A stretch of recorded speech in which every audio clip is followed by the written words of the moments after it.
I think it's gotten much more interesting as it goes on because of the different types of people that compete. Gotcha. Well, okay.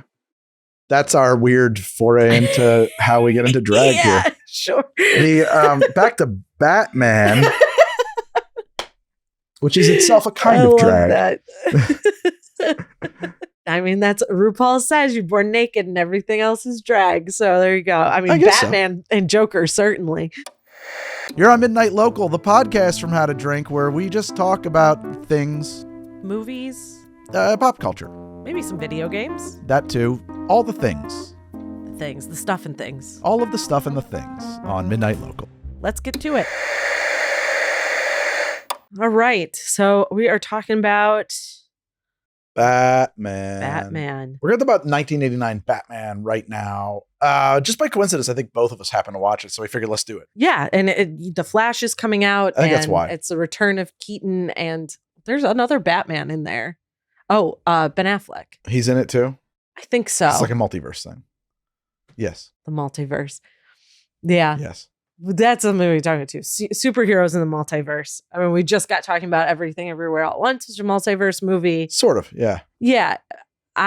What I appreciate about that movie is that it's like, well, what I don't appreciate about multiverse for superhero movies is that it seems like it's being used as a way to like erase everything that's happened to a character. Let me tell you a little history fresh. about comic books. Yeah, because sure. None of these multiverses are invented for the movies. Yeah. They're all built into these well-established universes that both DC and Marvel have. They both have their own multiverse, and that is their function. Right. To erase what happens to characters. Sure. Or build different versions of them or bring them back from the dead a lot of times and stuff like that. I did love how Spider-Man did it. I thought it was a lot of fun. It's generally a good movie, one of the better movies for this Marvel go around, but it's also not Disney, it's Sony. Yeah. So. Oh, right. Okay. Because it's Spider-Man. They still own Spider-Man. Yeah. And they make the movies, and I think Disney must license the character. Made by Sony, but they're still part of the MCU. Right. Somehow. It's got to be a licensing deal. Or maybe they do the animated ones. Because the live action Spider-Man stuff, like No Way Home, that's not No, Sony. if you look at it's credited to Sony. Yeah. So I don't know if that's just they're getting paid for it. Yeah. Or if they're actually making the movies. But I don't watch the MCU movies. Yeah, I know. I've seen a handful of them. I've seen Iron Man 1, which I quite enjoyed at the time. Yeah. I've seen Iron Man 2. I've seen Captain America and Captain America 2. And I've seen 2 of the Thor movies. Yeah. Phase 4's lost me big time. Oh, and I saw Ant-Man once, but accidentally. It was just on. Yeah. It's fine. He's charming. It's like, it's unoffensive as far as superhero movies go. But yeah, so I guess this is multiversing. For The Flash. Been a lot of controversy around the movie because of the lead who's playing the Flash, who won't be playing him anymore. So that multiverse is going to come in real handy. I was reading about this Ezra stuff Klein, that he was up Ezra, to. Yeah, Ezra Klein. Ezra Miller. Ezra Klein's someone else. The podcaster. Yeah. And amongst other things. Yeah. He's like the Atlantic. Right. Yeah. Different guy. Yeah. Editor-in-chief, I think. Ezra Miller. I forget exactly the specifics. This is a thing. I don't know if you do this. I read a thing. Uh-huh. And then will note what my takeaway is and delete the specifics. Yeah, yes, sure. I trust myself to have made that decision. Yeah. In good sound mind. Yeah. But so I don't need to go back to the details to remake that decision. I made my decision. I know what I think. Anyway, I just remember reading about whatever he was up to and thinking like, well, this is a guy who needs help. He's a liability to production for sure. Yeah, but people are all hating on him. And I think he just sounds like a person with some kind of mental condition. It's like a Shia LaBeouf or Amanda Bynes thing. Like it's hard to be mad at them or dislike them because I agree. I think it's a mental health problem. It goes deeper than just this person's trying to be an asshole. Yeah. TJ Miller was another one too. Because Mm-hmm. I remember when he quit Silicon Valley, he did some interview and stuff. And everybody was like, wow, what an asshole. And I was like, dude, this dude needs medicine. Needs help. He's not well. Right. Yeah. And I guess Kanye too. Yes. Yeah. And the sad thing about Kanye is he's being exploited in the middle or was being exploited in the middle of his mental health crisis. So. Well, I also think there's a thing that happens with ego where if you have a mental health crisis and you say some things that are nuts, it's sort of impossible to walk away from them because like, but I said that, you know, like you can't undo what you've done because it's your identity, like because of ego reasons. Right. Because then you'd have to admit being wrong or being weak, unhealthy or whatever was happening in that moment. Yeah, exactly. Also oddly good tie into this movie because from a lot of people's perspective, it's a movie about two mentally unwell people going after each other. Yeah. Well, Batman's crazy. Yes. Batman's crazy. Yeah. First off, 1989 Batman. This is my Batman. Keaton's your Batman. I think so. Yeah. And we're talking about this because because of the Flash thing we said. And then like because of that trailer where he said, "You want to get nuts? Let's get nuts." Nuts. That worked its way into like 4 episodes of How to Drink because I kept saying it on set that day. Yeah. And then I was like, man, I gotta watch Batman. Watch it. Yeah, and I think that's what happened to you. Yeah. Yeah. We were upstate. We have our projector. I was like, now's the time. Let's watch Batman. Yeah. So well, and my wife's a huge Burton fan. So Mrs. HDD had never seen it. Never. No. You know, I think I had only seen this movie maybe twice. I have seen this movie 20 times. Yeah, sure. At least. Returns, I've seen 20 times. Batman Returns. I may have seen it that many times, but I think I actually like the first one better. Michelle Pfeiffer is just so iconic in the second one. I love Catwoman. Oh yeah, she is. Yes, and my favorite, that whip scene where she whips the mannequins' heads. She did that in like one take. I was going to comment on this. You don't think it's real? Well, don't ruin this for me. Let me have Meredith. You went to film school. I saw that YouTube clip. She did it in one take, and everybody applauded. Yeah. She swings it around and she does her line, but like the mannequin heads are rigged to pop. Oh, I know they are, but like she's right on target. The internet doesn't know that. That's what people are thinking when they share that around. They think that, holy shit, she's did popping them. Okay. Yeah. They're rigged to pop. And the other thing about a whip too is that like, you know, it's the definition of a whip is that it's faster than the speed of sound. Right. Camera can't fucking see if it's hitting or not. You see it move and the thing pop and your brain fills in the blanks. I could not control a whip like that. No, you couldn't. It'd take a lot of practice. Yeah, exactly. Especially that whip. That's crazy. Yeah, it's long. Yeah. Yeah. Her and Harrison Ford should have a skills competition. I don't think Harrison could crack it anymore. He's a little old now. Yeah. It's funny. I don't know. The new movie's coming out, so we grew up with a whip around the house because when my dad was a kid, and this is going to sound really bougie, but it's not. He was the whip in a fox hunt. Like that was like one of his like weekend activities. Yeah. I don't really know what a whip in a fox hunt does. You ride a horse and you have a shorter whip. And it has 2 functions. One, you open gates with it as you ride from one field to the other. There's a hook on the end of the handle. His is like a wooden shillelagh, but you can use it to reach down and open a gate to let other people, horses and animals through because you have hounds. And the other thing is the hounds, the dogs, are trained to react to different crackings, like from one side or overhead on this side or that side to go in different directions. And so as the whip, you're running this whip and directing the dogs. You don't hit the dogs. You just direct them with the whip. So it sounds really fucked up. It does sound bougie. It sounds really bougie. Yeah. And also what I was about to say is we could really play Indiana Jones when I was a kid because I had my daddy's whip. Like, I got this, guys. That's fucked up. You know, you just say that like when my dad had a whip, like, okay. Yeah. Whips are wild fighting tools. They're not for fighting. Well, I know they're not, but the fact they've shown up in pop culture more than once. Yeah. And then, I mean, 3 times. You got Wonder Woman has a whip too, right? Specifically a whip. But I mean, like we were just talking, there's a whole thing in Kung Fu with the rope dart or the meteor hammer, which is essentially a weighted whip. Yeah. The other big whip in my childhood was Simon Belmont. Who's that? Oh man, Castlevania. Don't worry about it. It's a video game. Okay. He fights vampires with a whip. With a whip. That sounds cool. Yeah, he's cool. I like vampire fighting. With a whip. I'll take it. So, yes. So, how did we get on whips? Michelle Pfeiffer, of course. So that one, and Danny DeVito and just eating the raw fish and the black tar and his teeth just burned into my DeVito is so good in that movie. Oh my god! So that's gonna get. We didn't rewatch it before this, but that's gonna have to get a rewatch. Get its own episode. Yeah. Batman 1989 was a fucking phenomenon.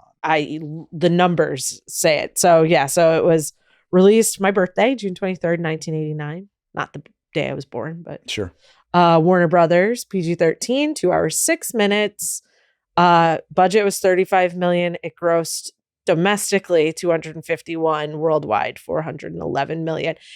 And in what time frame? How long did it take to get 250? Oh, I don't know. I don't know. Is that Lifetime? Whatever. I'm It not made a sure. lot of money. It made a lot of huge money. Well, it made so much money that I guess this trivia fact blew my mind. So it says Jack Nicholson received a percentage of the gross of the film, and due to its massive box office take, he took home around $60 million from this movie. Holy shit. That's unreal, man. Yeah. Good for you, in Jack. 1989 on top of it. So if anyone wonders why Jack Nicholson doesn't need to work, probably this movie alone. Yeah, it'll do that. Yeah.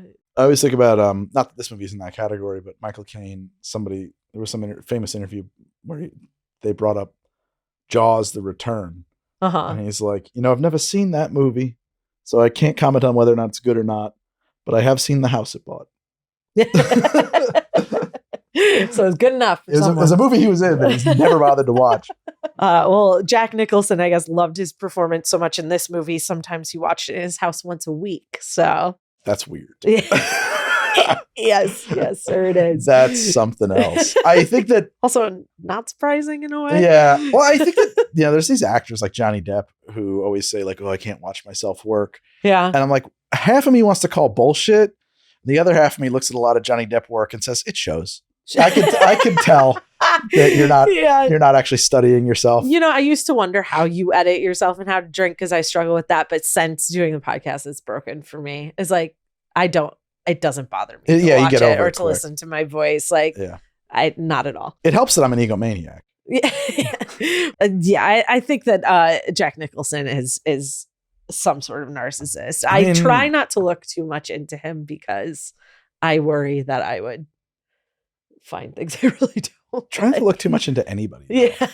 Everybody. I mean, he's classically unlikable. He plays unlikable characters. It all sort of almost meshes exclusively together in his story. Yeah. I can't think of him playing a likable character. I can't either.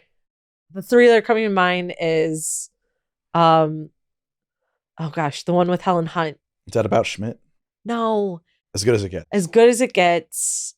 Which I never saw. Chinatown. He's not really likable in Chinatown. He's not.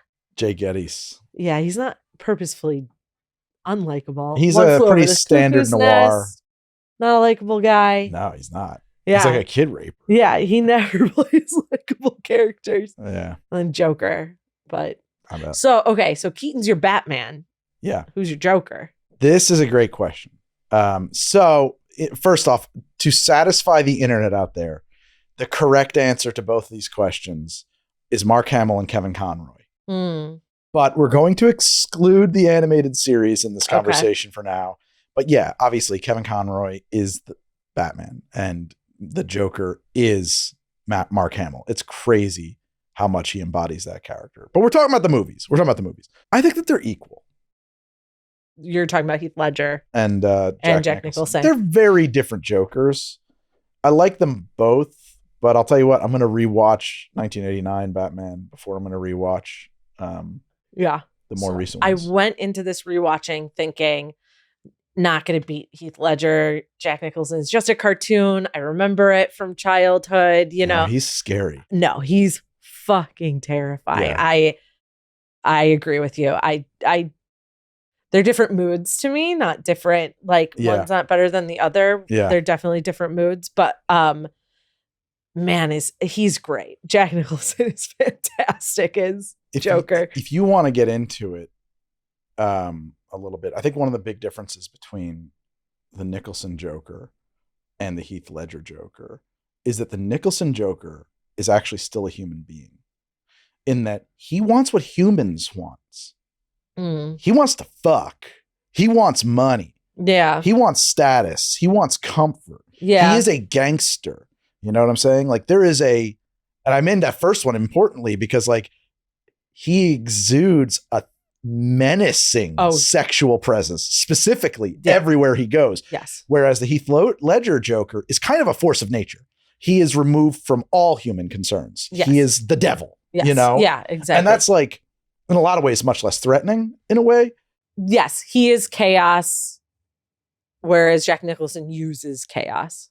He's evil. Yeah. He's fucking evil. You know, like the Heath Ledger Joker says it. I'm like the dog that caught the car. Right. He's not really like into what he's not invested in what he's up to in the way that, like, when plans don't go right for him, does he even really get upset, or is that all just kind of part of the plan? Whereas he's not upset when he's jailed. It's all an opportunity for him to create more chaos. Whereas the Nicholson Joker is invested. Yeah, right. Yeah, he's got things. Oh, and what he wants to do he's hurt by is exterminate everybody. And he's except for Kim Basinger. Yeah, well, who wants to make her his next Harley Quinn. His next work of art. Well, there was no Harley Quinn. No. Oh, was that invented by the animated series? Yes. Harley Quinn was I didn't know that. created by the animated series. She's not in the comics. She is now. She's okay. But her character was born for the animated series and has since become canon. I mean, the look is phenomenally similar, so she has to be inspired by probably Vicky. Yeah, probably. Yeah. Well, yeah, she's a different. Vicky Vale's a reporter, and she is from the comics, as far as I'm aware. I'm not like a Batman encyclopedia. Whereas Harley Quinn is a psychiatrist or psychologist or psychoanalyst or whatever term they use in the Batman's or animated series, who is assigned to the Joker in Arkham, and he corrupts her mind and she helps him break out. So these two also exist in the same universe as Batman Forever and Batman and Robin, even though you've got different directors and different Batmans. But is that correct? I think that, like, on paper they do. Right. But they clearly do not. No. In no way. My first Batman was Val Kilmer. Because I'll never forget, in 5th grade, we got locked out of my grandparents' house in Iowa. They were at a wedding and we didn't get the key somehow. So we're stuck in Iowa. And I was with my dad, and his idea was like, okay, we're just going to go see movies all day. Sure. And so we saw Batman Forever, Congo, and Mortal Kombat the same It's a fucking good day. It was a good day. It's very memorable to me. That'd be a good day for me as a kid. I'd be like, oh, yeah, 3 in a row. This is we did that. I think we played some mini golf in there somewhere. That's a good day. I loved Batman Forever. I did love that movie growing up. That's the one with Jim Carrey. And Tommy Lee Jones, which they are in the same studio universe, at least, because Billy D. Williams, Lando, and Harvey Dent in this movie had it in his contract that he would get to play Two-Face. Oh. And they bought out his contract and cast Tommy Lee Jones. I gotta say too, I didn't catch this growing up because I didn't know enough about Batman at the time. But when we rewatched it, I was like, "Hey man, we got a black Two-Face. Yeah, that's fucking cool." It would have been cool, but they didn't do it. We had a black Harvey Dent, but yeah, exactly. We would have. Contractually, we should have. We should have, yeah. So we were robbed of that. That sucks. Tommy Lee Jones is fine in that movie. He doesn't stand out above Jim Carrey to me. Nobody is fine in that movie, Meredith. I don't even know how to respond to that. Drew Barrymore, Nicole Kidman is all-star cast. I mean, Meredith, they might be fine, but they're not fine. I have to rewatch it because it is what I saw first. It is like the most memorable Batman movie to me, which is wild. The next one was Batman and Robin, George Clooney and Arnold. Mr. Freeze, and nipples on the batsuit. Yeah.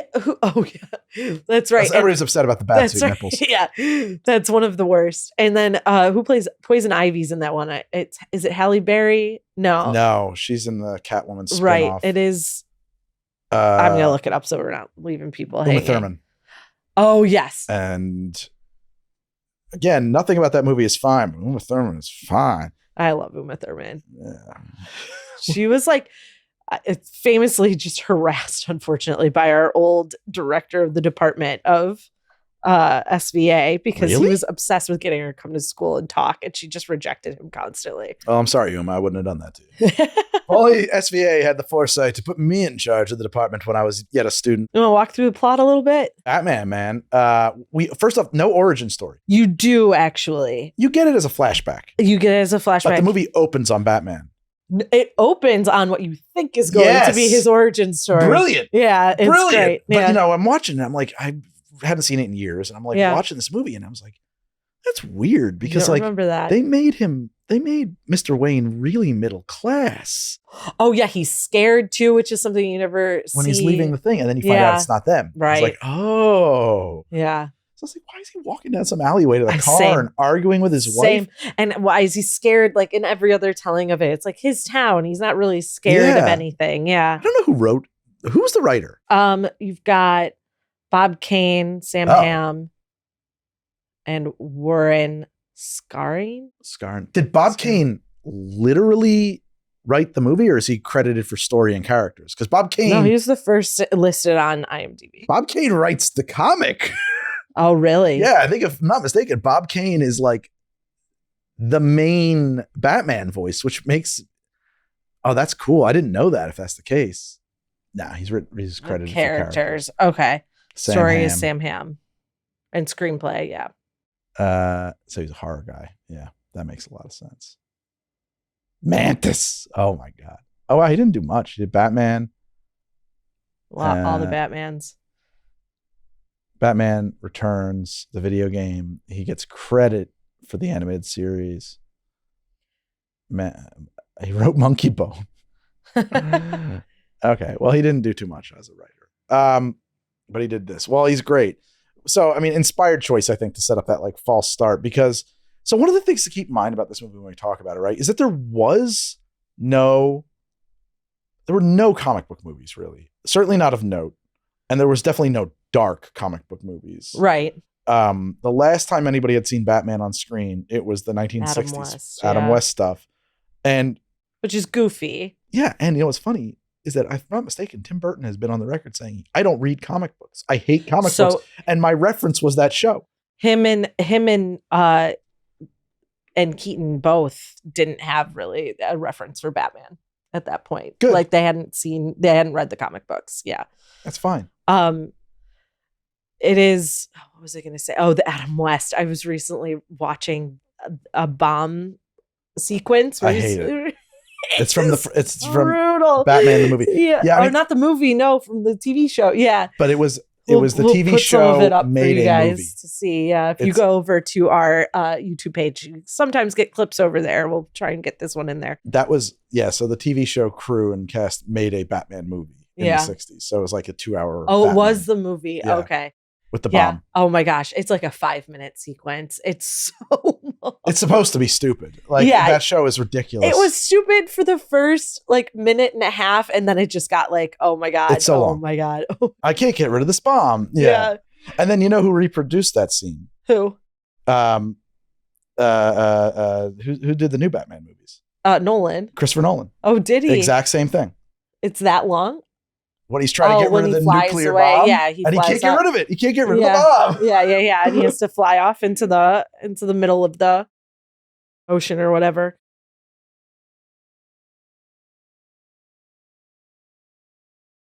So Tim Burton has the Tim Burton aesthetic. Yes. Which I think was most established by Beetlejuice. Yes. And certainly. Now he's just beaten it to death. Yes. He had not yet done it here. And he didn't have the power to. It's different here. It's lighter. Yeah, I agree. I think it's scarier. This movie's menacing. It's much less hokey. Yeah. I was just looking at that clip of the parade with the horrifying floats. Oh, and you have it, certainly. He's in here for sure. Yeah. It's also it's a superhero film shot on a backlot, which I think is really interesting. They don't do that anymore?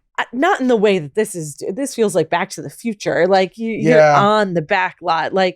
No, I mean the Batmans Nolan were shot in Chicago. A lot mostly. of it. Yeah. A lot of it's out on the street. I'm sure Marvel movies are different, but you feel they're all in a soundstage. Yeah, they're all on a soundstage. Yeah, but you feel the backlot.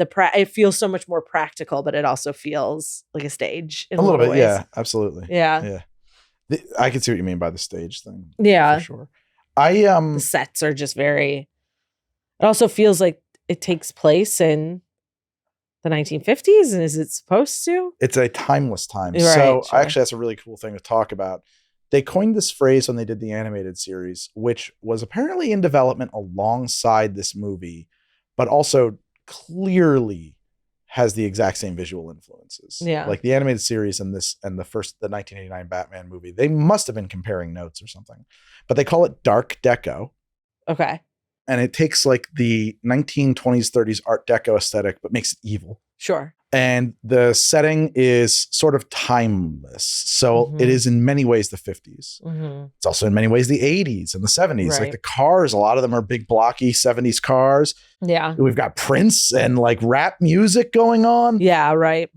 But everyone's in fedoras and long coats. Yeah. Yeah. It's all of it. Yeah. Together. It is timeless, for sure. Main important thing is that there's no cell phones. There's no cell phones. Well, and there wouldn't have even really been. Yeah, of course. But that's the most important thing about the setting. Well, and there's no even like video transmitter phones or anything like that. Yeah. No, he does have like a big video surveillance kit in his Batcave. He does, but he does. Yeah. And he can watch his whole house. Actually, still pretty modern. Oh, it's really cool. Yeah. It looks very 80s, but I love it. Yeah. It looks like something like if you were looking at like some old coked up movie producer's house, like that would be in the room adjacent to the pool or something, where I control my stereo, my disco lights from. Yeah, sure. But I love it. It looks great. This movie was like such a phenom to boys of my age. Yeah. Holy shit, did we love this movie when it came out. So what we were saying, there weren't other really comic books. Superman was before or after this. There were the Superman movies. They were a little bit before my time in some ways. And also nowhere near as much fun. Superman's not as relatable. Batman is relatable. And frightening. Yeah. Like there's something about Batman, particularly in this movie, is that like his villains are scary. Yeah. And so it's much more gratifying when he overcomes them. Superman's villains are kind of cartoonish. Like, you know, like Lex Luthor, particularly and I like them, the Richard Donner movies, but like Gene Hackman's not that threatening. You don't feel like he's going to stab you to death and rape your corpse in an alleyway. Like he's just sort of a menacing kind of like, meh, you know? I don't know. And like, you know, Superman's going to win and like that nothing bad's going to happen. The Joker kills a lot of people in this movie. A lot of people. Random people. Yes. In a terrifying way. The movie that came out this year, The Smile, like, and everyone's like, I feel like it got the idea from this movie years ago. It's like, you can make a whole horror movie out of this. He is a terrorist. Yeah. And like the way that they die, they just like start giggling. Yeah. Asphyxiate and then have the smile glued to the face. Like morphs. I love when they realize that it's in beauty products or they think it's in beauty products. But it's a mixture. Well, yeah, it's random precursors. So the Joker decides to put the whole city on notice by sneaking precursors to a deadly nerve agent randomly into a series of household products. So it's not just in your toothpaste or just in your suntan lotion or your hairspray, but if you use this brand's toothpaste with that brand's hairspray at the same time, it turns into the nerve gas and you die. So there's no way to avoid it. Yeah. It's very anti-capitalist. It's very anti-consumerist, you know, because the only solution is to buy nothing. They have these shots of news reporters that just like haggard. Yes, like, and then he's got like two giant pimples on his face. After they think it's in the makeup, they just look horrible. And also the one girlfriend whose face he melted with acid. Oh, yeah. And then she's wearing a mask for the rest of the movie. Like, that's the thing. Like, he tortures people. Yeah. Well, that's why. And then she has a little accident. Right. And when Vicky is faced with it, well, when she realizes the real danger, it's as a woman, like the fact that he's after her and that scene in the museum is like, it's much more terrifying than Heath Ledger. It's much more personal. Yeah. Like you feel that on a personal level. He's like a kind of an incel. It's terrifying. Yeah. Yeah. An incel. He is an incel. Yeah. Yeah, kind of. You know, he got real ugly, and although he's had sex, so you know. So yeah, that's true. That's true. Maybe the Joker is, right? Jack wasn't. Not Jack Napier. Yeah, he was diddling the boss's wife. Yeah. The other thing about it too is that like it retained, like this is where we talk about like the primary influence being the '60s show because it retains all of that, the goofiness, while being absolutely terroristically menacing. The first person that the Joker kills, he does with a hand buzzer, and he electrocutes him into a charred skeleton while just laughing. Yeah. Maniacally. Yeah. It was a kid. First off, I didn't know that a hand buzzer didn't do that. So I thought that was the whole, I agree. Like, I thought that was the whole joke with hand buzzers is that, like, you kill it was someone. supposed to be scary. Yeah. Not just like, oh, I buzzed, but like absolutely scary. Yes. And his flower, the acid sprays flower, acid from the flower. Like there are a lot of things in this movie that had been seared into my brain that I knew came from this movie, but like those two in particular. Sam Hamm must have just thought, like, well, what if Cesar Romero murdered people? Yeah. Was just a straight up homicidal maniac. Or just these little joke things that you buy at like a store that seem innocuous, making them terrifying. Which also, I think we should talk about the Bat. We should talk about Batman. Yes, about Keaton. He's much more reserved. In some ways. I mean, Batman is usually pretty reserved, but unless someone tells him, like, you got to get out there because you're getting suspicious. Like, you got to show yourself in public, which happens to the Christian Bale version a couple of times. Well, we see Keaton, I think, just as much as Bruce Wayne in this movie as we do as Batman. Yeah, well, and he's not as well known. When she comes to his party, this reporter comes to his party. He's sort of a reclusive. He tricks her at first. Yeah. She asks if he's seen Bruce Wayne and he says no or something. And so he's not as famous as he is in future movies. Yeah, 100% you're right. I wonder too, though, if it would never even occur that he should be that famous at this time, because was that level of fame a thing in 88 or 80? You know what I mean? Like, were billionaires just famous for being billionaires? Yeah, I don't know. I don't know if that was a choice so much as, well, that's how the world is. I don't remember being really aware of billionaires when I was a kid. No. To his credit or discredit, Trump may have invented that. Yeah, Trump, and then I always knew who Bill Gates was, but that was more because of what he invented. Not 1989, you didn't. No, not in 89. Yeah. No, but like I remember Gates being one of the first people that I knew was a billionaire. Yeah. But Howard Hughes would have been like the comparable guy, and he was a recluse who nobody had seen in years. Yeah. They probably were thinking about Howard Hughes a lot. Yeah. You know what? Interestingly, yes. The paranoia's in there. Yeah. That's interesting. There are undertones for sure. I like that parallel. Love Robert Wuhl in this movie as the reporter who is also trying to get into Vicky Vale's pants. Right. Furious that she's found this billionaire to date. This is a movie about three dudes trying to bang Kim Basinger. Yeah. And frankly, I can't blame him. But she's not a great actress, though. I kind of understand why modeling was more her thing. Happily, she doesn't need to act a lot in this movie. She's not very good. No. She's not. That's okay. It doesn't matter. She went and married herself a Baldwin. A lot of people act around her. It's fine. Yeah. I don't think Robert Wuhl is like a menace in this movie. You said he was very angry. I think he's just regular. Yeah, hurt. He's always trying to downplay Bruce Wayne's success or anything. Just him as a person. I always loved, though, the scene as a kid, especially the scene in Bruce Wayne's armor gallery when Robert Wuhl is like, they called him King of the Wicker People, which I just think is such a funny line. Oh, I know. It's just that's the thing from Japan. It's not from anywhere, because if you look around that room, half of it is like futuristic sci-fi he stuff. Says the reason I say that is the guy. Maybe Bruce says it's from Japan. That's how he reveals who he is. And the guy goes, "How'd you know that?" He said, I bought it in Japan. Yeah, like there's another shot in that scene where like you look in over the shoulder of a suit of armor that is like a gas mask and a diving suit. Like it's very Tim Burton steampunk weird shit. There you have like keeping it sort of timeless. Are we in a future? Are we in a past? A very comic book type thing too. Sure. Yeah. Could have been like a robot that Batman fought or something. Right. But you don't get an origin story for the Batman, but you do get an origin story for Joker. And I think in the Warner Brothers 4 movies, I'm not sure about Batman and Robin. I don't know if I've ever seen that movie. You get origin stories for all of the villains. Yes. So you get Michelle Pfeiffer's Catwoman's origin story. Yep. You don't get Danny DeVito's. And then you get You get his as well? Absolutely. You Yeah? see him in a crib and everything. Oh, okay. Yeah, Is his it parents- flashbacks? Yeah. Yeah, His okay. parents throw him down a sewer and That's right. abandon Okay. him.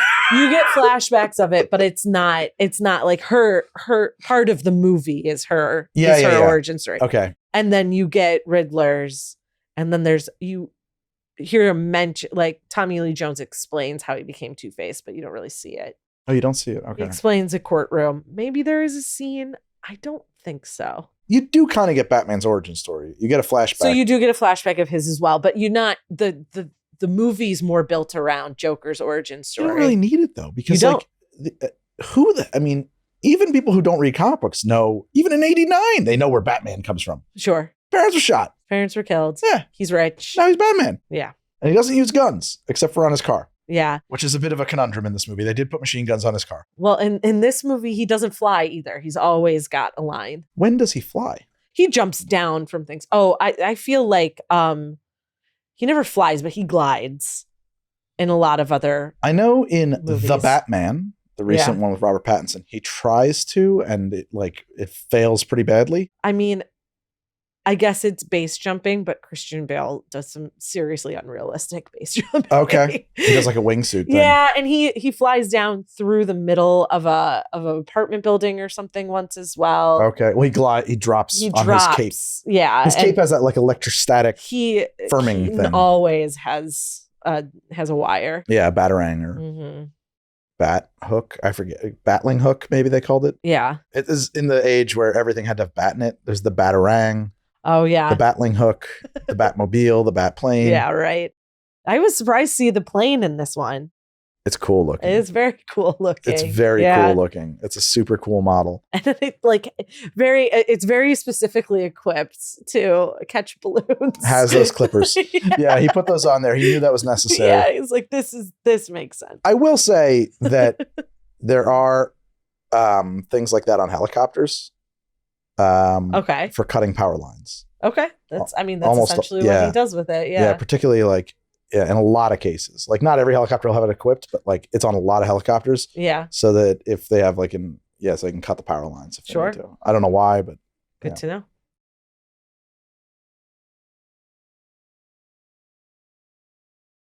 That's fine. I know you're not a Burton fan. It's not a favorite of Burton's, and I suspect you're right. It's because he didn't have as much control over what he was. So you're saying this isn't one of his favorites? Yeah.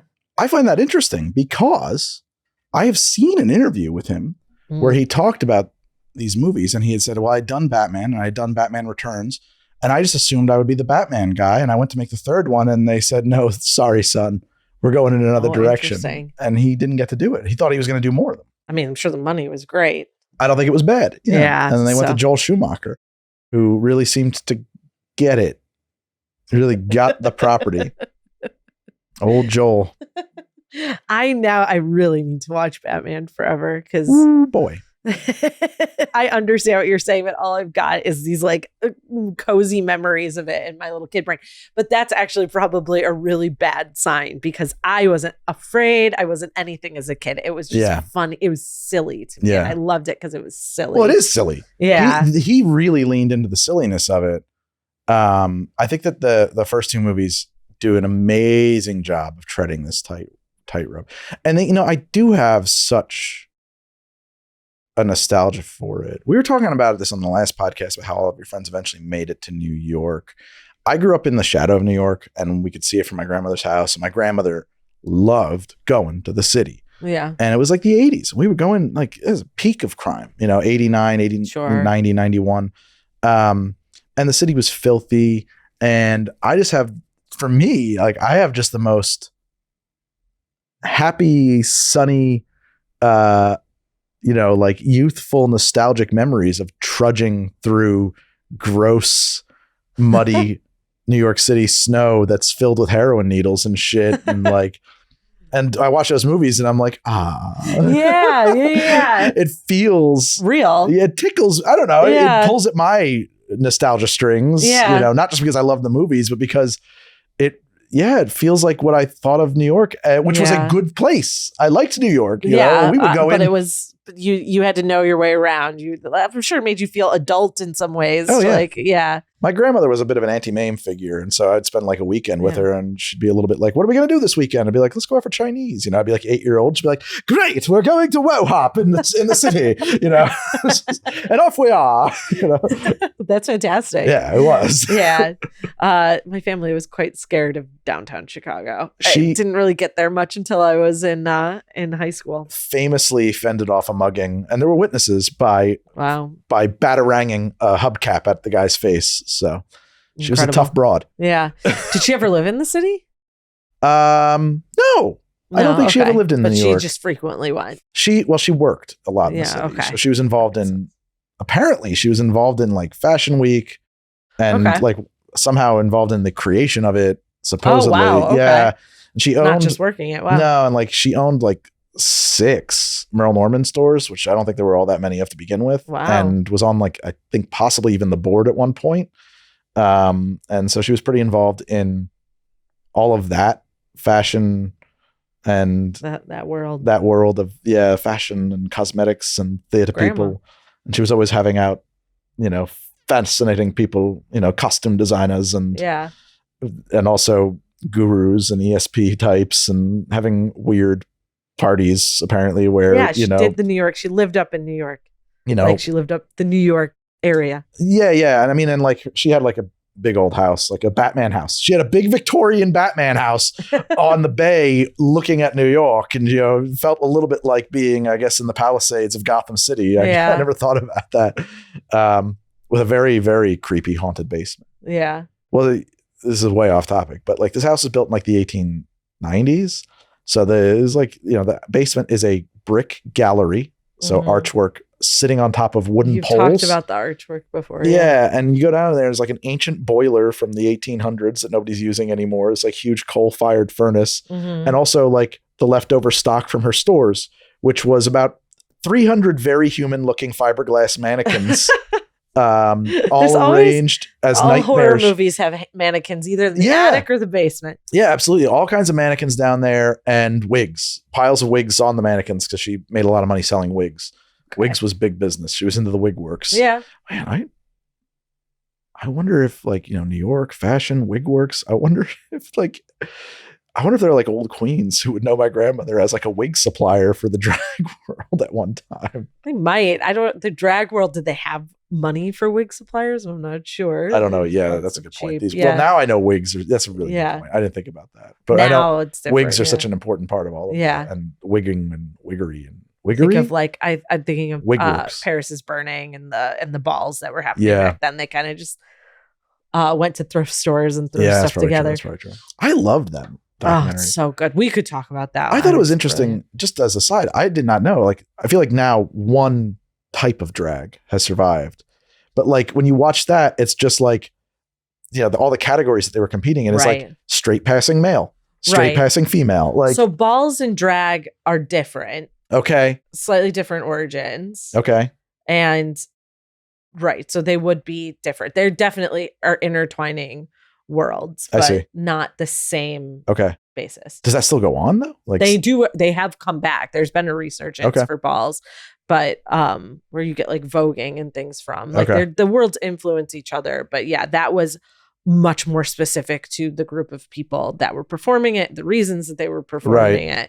And drag has been much more of like a universal, like that was very specific time and place. Gotcha. Yeah. I was just impressed because like so much of like so much of what they were doing was like the opposite of flamboyance. It was silent. It was invisible. Sometimes there was like muscle is all different fantasy worlds. Yeah. I guess with Drag Race, things have gotten a little bit broader. There's definitely like there's queens that are more I was wondering if it narrowed things in a way. No, I don't know. I guess, there's drag queens who would have much, but it's not just about female impersonation. It's not just about female impersonation anymore. There's a lot more like early on, even in Drag Race, RuPaul was such a purist, she liked illusions. She wouldn't have liked people not having breastplates and things like that. Yeah. So it was much more, she likes fishy queens, like girls that pass, right? And now it's much more avant-garde. Girls win. Like there is a different, I think it's gotten much more interesting as it goes on because of the different types of people that compete. Gotcha. Well, okay. That's our weird foray into how we get into drag here. Sure. The back to Batman,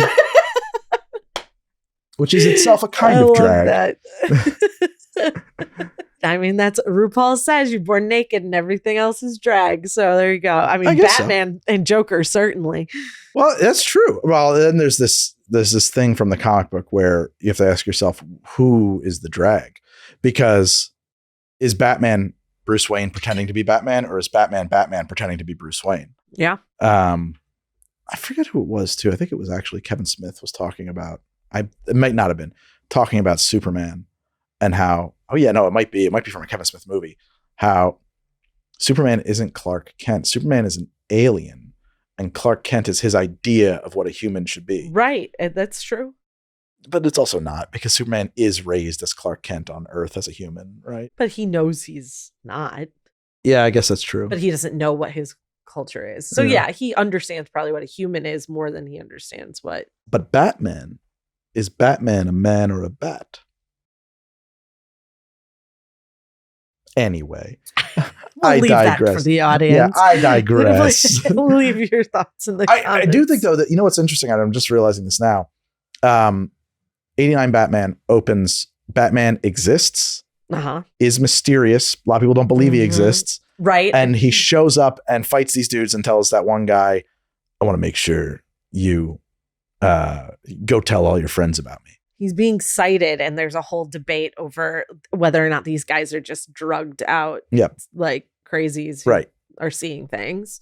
Robert Pattinson the Batman, recreates that exact scene. I didn't even think about that until right now, but it's the exact same thing. At that point, Batman is a myth. He shows up and he fights these dudes on the subway, and he tells the one guy to go tell everybody I'm in town. What did you think of the Robert Pattinson Batman? I liked it. Yeah. I liked it quite a bit. I think that there were some things that were uneven about it, but overall, aesthetically, it feels much more like this Batman. Yeah, honestly, I think it does, but also it feels a lot like a continuation of Joker. Sure. That movie, which we were comparing Jokers, I forgot to even include the Joaquin Phoenix Joker. I don't think you need to. Yeah, they're making another one. I know, with Lady Gaga, so I will see it. And it's not gonna. Okay, why? I don't know. I guess people liked that movie. Oh, people really liked it. Yeah. I mean, certainly in certain subreddits. I think had that movie come out when I was in my early 20s, I think I might have really liked it too. Because it was just. Yeah. I can't really place what I really didn't like about it, but I walked out of there feeling like, okay. Well, I think that the people who were its most ardent defenders didn't help it. Probably. Yeah, like, because that movie just, like, it really clicked for a certain type of fella. Yeah. That, you know. I certainly think it's an interesting take on origin story. I think probably burnt out on origin stories also at the moment. It's also like, this is off 89, but like, do you want to spend any time with that character? Is there anything even remotely likable about the Joaquin Phoenix Joker that, like, you're enjoying the experience, or is it just sort of torture to be with him as an audience? I do think that's the point, is that it is torture. Yeah, but it is torture. Yeah. You still have to have me watch it. You're almost sympathetic to him, I think, which is what's interesting about it. Like seeing sort of the villain side of how he was mistreated and why he might become a villain. I wasn't sympathetic. I've only seen it once, and it's been a while back, so I'm going largely off of my memory. I just kept thinking I'd mistreat this guy too. This guy sucks. Oh, Greg creating villains. Guy sucks, dude. Yeah, I thought it was a bold choice too to kill the Joker at the end of 89's Batman. Well, yeah, no question. He falls from a very tall building. He gets the last laugh. Yes, that's. Yes. Oh my God, I loved that. I guess, yeah, and also they tied him right into the origin story. It's all about Batman's origin story because it's Jack Napier clearly is the guy who killed his dad. But we are also living in an era where it's like the next movie we're going to introduce a new villain, and that's what's going to be exciting. Like Batman's going to remain the same. There was no guarantee of any next movie. The idea of franchises wasn't even a thing yet. But that's what I mean is like they weren't. I guess that's true. Yeah, that is probably more what was happening. But this idea of building a franchise off of these characters fighting, it was like problem solved. If there's a number 2, it's an opportunity to bring on someone new. And to have it be self-contained. And Spider-Man's always been more like that. Yes. So as a comic, Batman is famous for having what they call the rogues gallery. Okay. So that there is a lot, like that's the whole idea, is that there's a series of villains. Right. And there's a lot of them, and you can do a different story with each of them. Right. And I guess Spider-Man has a lot of that too. A lot of the Spider-Man villains are lame, and so we forget them. Almost all of them are some animal. Or like, Dr. Octopus. Dr. Octopus. Rhino. The Vulture. Yeah. And I'm running out of the lizard. They're all animals, like 50% of them. And then, right, the lizard. And then you've got the green goblin. Hobgoblin. Goblin is sort of a fantastical animal. Then when I was a kid, there was the Carnage series, which was the one that, as a kid, I loved it, that comic run. But I think in retrospect, people hate it now. So I can't distance myself from it. I don't even remember. There you go. That's my Batman Forever. Yeah. It's just like, but what if a deranged serial killer had Spider-Man's symbiote suit? What would that be? I'm just a Batman Forever apologist. Who's your Batman? Val Kilmer. Oh, well, that would be very posh now, though, because Val's having a kind of a quiet resurgence. Oh, is he? Well, kind of. Okay. I mean, is he in something coming up? There's a documentary about him. He lost the ability to speak because of throat cancer. Oh, and they use an AI voice to kind of do a documentary about his life. Oh, okay. But I think it is kind of like a farewell piece. It's a little sad. I forgot that he had, I think I probably thought that he had already passed away. Yeah, I think it's not good. At least doing the AI voice, we've got his with consent. him involved. Yes, exactly. Unlike Anthony Bourdain. What did they do with that? It was a big thing at the end of his documentary. There was just a thing that he had written that they had read in his voice. They generated his voice to read. That's and weird. People were really conflicted about it. Why not just have an actor do it? Yeah. Because it was like a thing more powerful. They could do. Right. And people were really conflicted about it. Some people say he would have loved it. Some people, but it was like kind of the first thing that was like, this is coming, deep fakes. I always hate, they would have loved it. This would have been what they were for. Like, why are you putting that fig leaf on? They can't weigh in. Yeah. It's none of their fucking business. Yeah, I agree with that. Unfortunately, like they're not involved in this conversation. Yes. So you just want to hide your decisions behind the idea that they would have liked this. I'm doing what they wanted. Yes. Man, I loved Batman 89. I got to watch it 5 more times now. Yeah. I was also fascinated by the really complicated makeup choice they made for Jack Nicholson, which I thought about a lot during my rewatch of it. But there is a piece of trivia that goes along with it. But if you remember, he is white. He is the ghost white. And then he paints his face to be human, and it wipes off frequently. Yeah. And he still has the horrifying contorted face. He always has the face. Right. So that makeup artist had to find a way to make the white stick. Yep. But be wipe-offable without also wiping off. They use oil, watercolor over oil or something? It was the white Pax paint that they always used. And then they put a thin layer of food-grade silicone oil, which nothing sticks to, on top of it. They then took the flesh-colored grease paint and painstakingly painted it to where it was literally sitting on top of the oil, and then airbrushed to make it look faded so it looked more natural. And then after soaking his handkerchief in like an alcohol, he could wipe it off without wiping off the white makeup. That's awesome. Can you imagine being the person who's like, well, this is what's in the script. They're like, we'll change it because this is insane. Yeah, exactly. Like, no, just figure it out. Yeah, but I mean, like, that's such a powerful thing, though. I mean, that makes the movie, that's a huge part of how and he does it more than once. Yeah. That's cool. I didn't know that. The effort that goes into that's like a setup for one shot. Yeah. You get that one shot, and then after that, you're doing, as soon as you cut, it's built in those striations. Right. Yeah. It's really cool. You get a little bit of that with the Heath Ledger Joker, where his makeup's always kind of running off of his face. Yeah, but it's not so complicated. It's not so complicated. It's not so clear which is the makeup and which is his face. Because his face exists because his a parent cut him, right? He says that, but he says a bunch of different things. Oh, okay. So he's lying. So the whole idea is that like he never actually you never really know. Okay. Very quotable movie for me. That's a big one. Why so serious? That entered. I guess for a lot of people, yeah. Yeah. For me, 1989 Batman. Oh, this movie. All of my friends know what it means, and a lot of other people too. When we say to each other, "You seize the tools I have to work with," we all know what that means. Yeah, I say it all the time. Would have recognized that without knowing it was from this movie. Have to do something better. I wish it could be better, but you see the tools I have to work with. Yeah. This is what I want to talk about. Two things. Sorry. No, please. He sleeps upside down. I love that. That's a Keaton ad. It's genius. So he wanted to make him weirder. He wanted there to be more unsettling things about the character. So after and with her in the room too, she wakes up and he's just hanging from his. Fucking awesome. It's so smart, and that goes way in the direction of Batman is Batman, and right, yeah, it does, yeah, certainly. Bruce Wayne is the Bruce cover. Wayne, yeah. There was one other thing he added to it too. There was that one and. Oh, that's not as good, but the dinner dialogue. I don't think I've ever been in this room. I love it.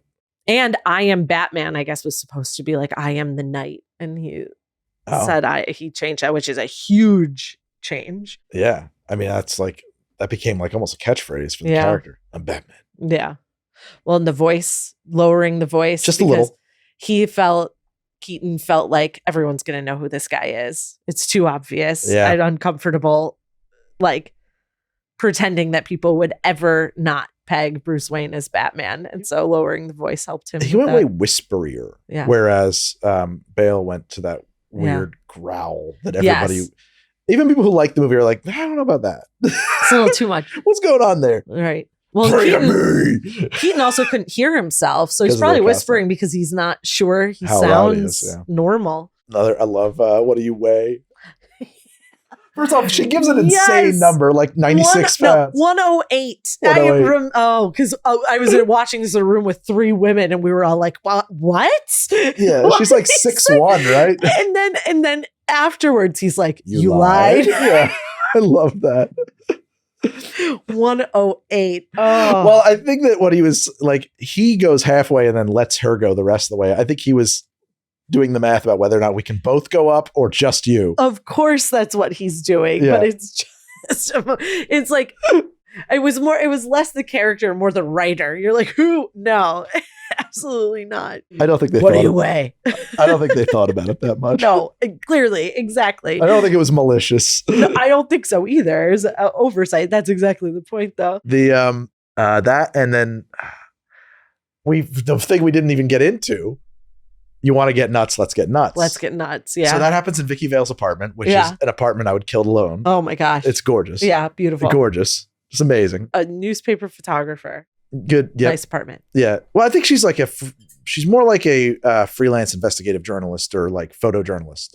Okay. So she like works for Time magazine and stuff. Okay. I think she's supposed to be like a big heavy hitter who gets awards and shit. But I just love the setting of all of these movies, particularly the Wayne, the Tim Burton ones. In fact, actually, I grew up in we had Six Flags Great Adventure right near where we grew up. We would go all the time. Batman the Ride was the greatest fucking roller coaster ever. It was on the heels of this, and parked out in front of it was the Batmobile from the movie. And they had built like a whole like Gotham City around it. I remember the ad campaigns around that. We had a Six Flags. I don't think it had that ride, but so cool. I remember on the Coke cans, you could cut them out to get Six Flags. Oh. Like money off of your tickets. I love that. And hey kids, cut this sharp aluminum. True. Collect these metal shurikens and present them at your local Six Flags. You weren't supposed to cut them. You just bring the cans in. But then I don't understand how that worked. But they had the Batman insignia. Oh yeah, we used to get $5 off if we brought a Coke or a Pepsi can to the Maybe gate. You were only allowed to bring one, and that was the idea. Yeah, I remember my sister like saving them to go to Six Flags. Yeah, we would get a little discount. Yeah. First real roller coaster I ever rode too. It was cool. You hung from it. It was a hanging coaster. Your feet dangle. Yeah, your feet dangle. I've been on it. Yeah. Yeah, it's really good. That one. Now the Superman one, you lie down. You lie down. The Batman not as powerful as the feet dangling, honestly, having done both. Anyway, let's get nuts. So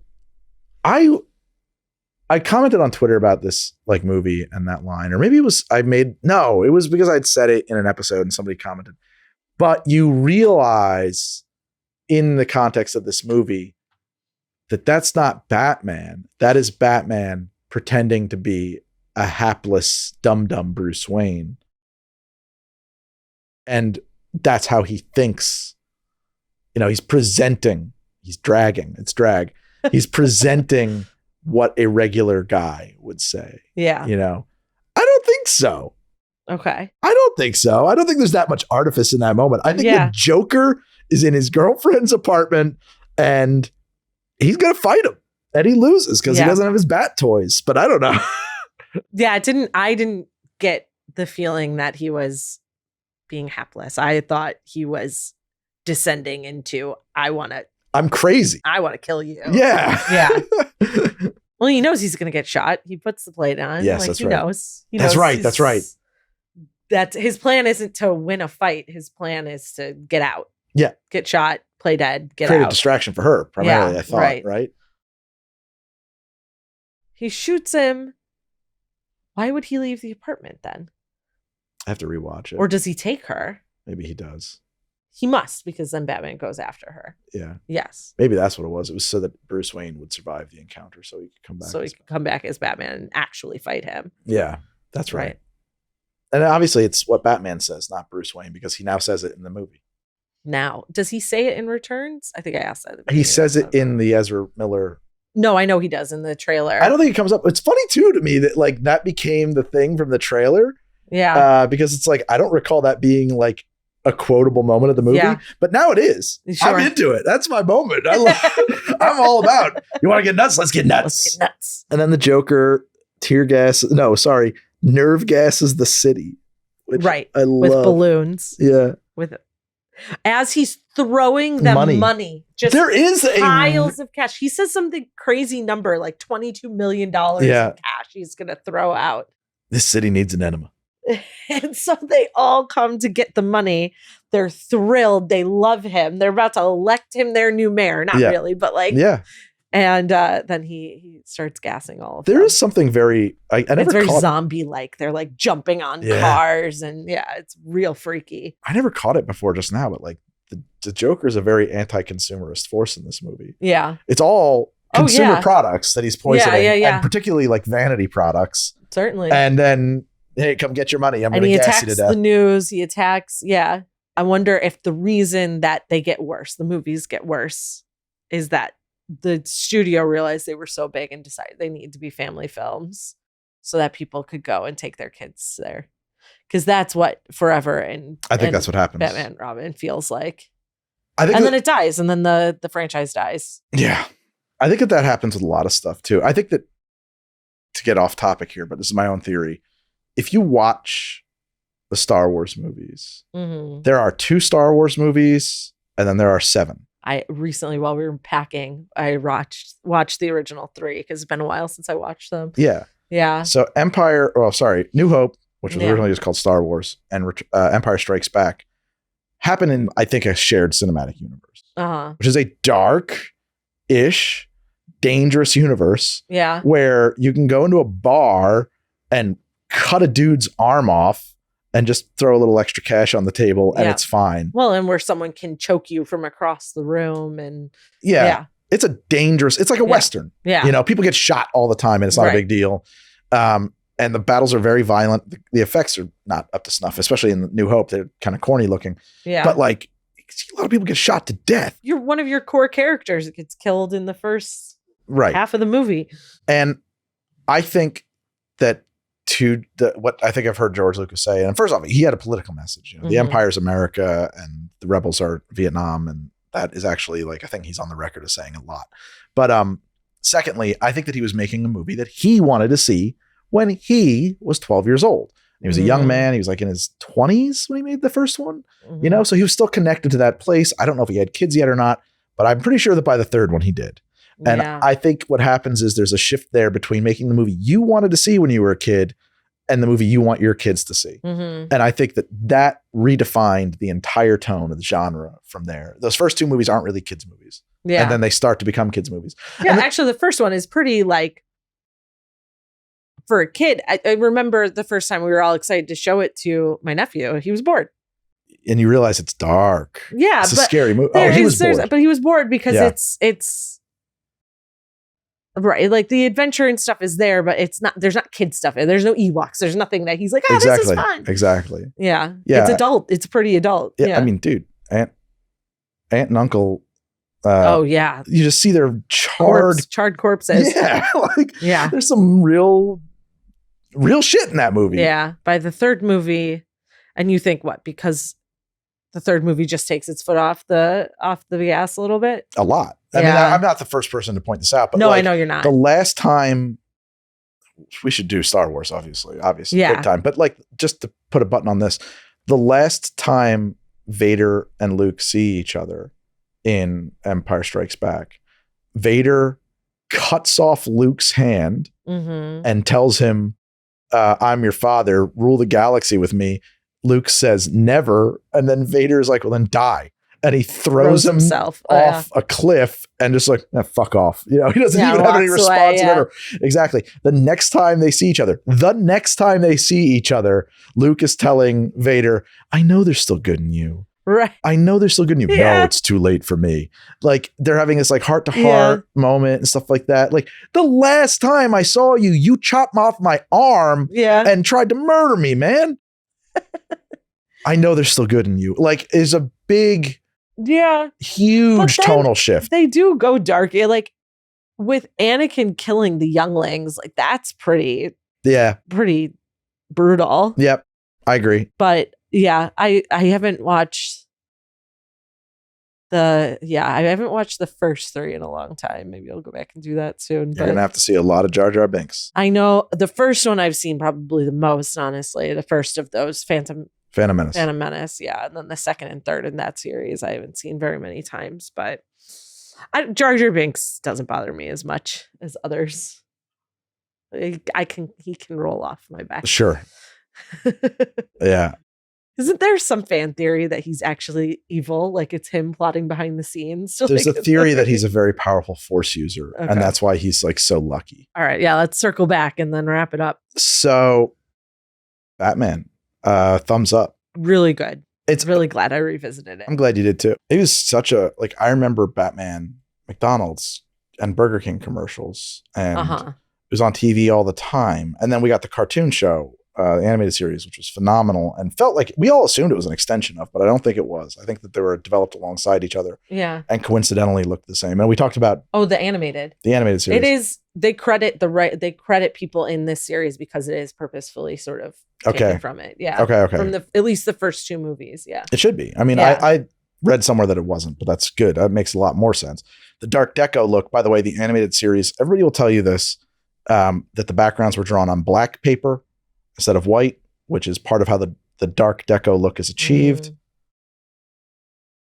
I used to question the reality of that because I feel like there's some issues with that, but I guess I can go with it. Okay. I don't know what I guess it's like gouache then? You use like pastels or something, like gouache, the dry watercolor or something. I don't know what color you use. I need to go look at what comics. Medium do you use on top of black paper to have it show up? Comics I'd get very into, but it's like video games. I just like got too old to commit to it. Oh yeah, for sure. Well, no, I'm talking about the animated series. The backgrounds were drawn on black paper. That's another thing. Supposedly. Like, I should watch a couple episodes of that. It's good. Yeah, it's extremely it's like good. One of your favorites. I loved it. I mean, I don't think I realized growing up how much I liked it because it was just kind of always on. But it's really good. It's head and shoulders above like every other animated kids thing from that time frame. Doesn't really set up a sequel. No, it does not. Yeah. How does it end? I kind of forget. He's laughing. So they fall. He's laughing. Yeah, what happens after that? It's a good question. Like, does he have a scene with her? It might just kind of. Maybe it does set up a sequel. I think that there was something at the end where Alfred notifies Bruce about something in the news that he should be aware of. And that's like how it ends. Isn't that right? Great Alfred, by the way. No, yeah, fantastic. We hadn't really got into that yet, but like, you know, it's hard to not say that Michael Caine is a great Alfred, But everybody always asks, who's your Joker? I feel like the question, who's your Alfred? Mm-hmm. Bat symbol. There's a bat symbol Oh, in the yeah, sky. yeah. So They get the bat they symbol. establish. Yeah. The bat signal goes up. Bat signal is a physical impossibility. Yeah. It's always kind of bothered me. Yeah. It's one movie where they just sort of drape something over it because there is no bat signal yet. Yeah. And that is like, oh yeah, that makes sense. That's how it would look, is just like mess of light in the sky. Yeah, it wouldn't actually do anything. Yeah. I guess if you had a really powerful ellipsoidal, like, reverse focusing. In the future, maybe they've got better. Well, no, like a theater light. Yeah. An ellipsoidal theater light. You have to have a cloudy night. You'd have to have a cloudy night, Yeah. and you would have to have it lensed to that distance. Right. And it would have to be very powerful. But then I guess you could do it. So it's possible. It's possible. But the thing that they use in the movie would never do it. Maybe it's always cloudy in Gotham City. But it's still the wrong kind of lens. It's not going to focus. It's just not possible. They got to pull on it. Yeah, exactly. Yeah, all the filmmakers who have made these movies, how many of them do you think just go, like cinematographers just go nuts? No, I don't think they give a shit. I hope not. I'm sure that they probably, much like me, make obnoxious jokes about it. Sure. And everybody rolls their eyes and they're always like, doesn't he know that we know? Like, yeah, it's fine, man. Just take your check, do your job. It looks great too. It's a beautiful movie from a cinematography standpoint. It is. All right. That's enough of this. All right. Thank you to Annie Villalobos, our editor and producer. Thank you, Annie. I guess in podcast world, she's producer. Producers edit. So yeah, that's a weird twist for me. Yeah. The producers are the editors. That's also true for like, I knew someone who worked for MTV and was a producer editor. That was her job. Well, a predator is a whole thing. Right. Yes. Yeah, that's true. It's true. I remember Will at IF. It's not. She's laughing. Terrible name, but yeah, but that's a real it job. Is a real thing. I've seen predators in a lot of, like, I've gone out for that job. I have seen those in credits. It is a thing. And then thank you to Studio 71 for being our partner in this production. Thank you, Studio 71. And thank you to Heather Vaughn for our awesome and amazing artwork. Thank you, Heather Vaughn, for the wonderful work you do. Yes. That you do so well. And you're welcome, Epidemic Sound. Yeah, Epidemic Sound. You're welcome. You're welcome, Epidemic. We should find somebody to do like an original score for this fucking show. Should not do that. There's no, this it's little bad. Piece of ice that's been hanging out in there. It's been killing me this whole episode. It's killing the mic too. You just I know. Well, I currently have a reason for needing water. Oh yeah. So she's thirsty. That's the reason. That's the reason. All right, cut.